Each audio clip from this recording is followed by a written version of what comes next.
गलवान घाटी की झड़प में 43 सिपाही गंवाने के बाद ड्रैगन ने भारतीय सीमा पर बढ़ चढ़कर जितनी भी फौजें तैनात की थी वो मुंह लटकाए उल्टे पांव लौट रही हैं, जिसके बाद दुनिया के शक्तिशाली देश अमेरिका से भारत के रिश्ते और ज्यादा मजबूत हो गए हैं।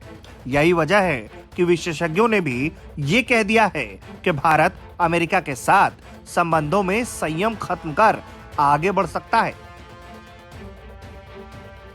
भारत चीन विवाद पर किताब लिखने वाले research fellow Jeff M Smith ने कहा है कि अमेरिका भारत को बॉर्डर इंटेलिजेंस देने की बात करेगा।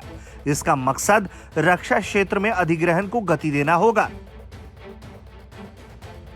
स्मिथ ने यह भी बताया कि भारत ने अमेरिका से कहा है कि वो इस मामले में ना बोले, लेकिन इस तरह वो सिर्फ ये बताना चाहता है कि उसे किसी की मदद की जरूरत नहीं है। भारत भी चीन के प्रोपेगेंडे में नहीं उलझना चाहता, जिससे कोई ये ना कह सके कि चालबाज चीन और अमेरिका के बीच चल रहे विवाद के बीच भारत अमेरिका के इशारे पर काम करता है। इससे पहले भारत चीन के बीच गलवान घाटी में हुई झड़प पर अमेरिकी विदेश मंत्री माइक पॉम्पियो ने भारत को उस वक्त समर्थन देने की बात कही थी और यह भी कहा था कि 15 जून की भिड़ंत चीन की आक्रामक कार्रवाई का नतीजा थी।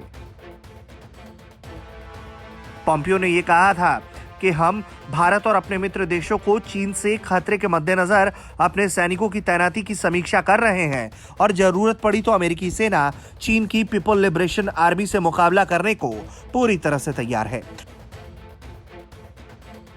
तो वहीं Woodrow Wilson international centre for scholars में दक्षिण एशियाई विशेषज्ञ माइकल कुगेलमैन ने कहा है कि न तो भारत और न ही चीन आपसी रिश्तों को पूरी तरह खत्म करना चाहते हैं।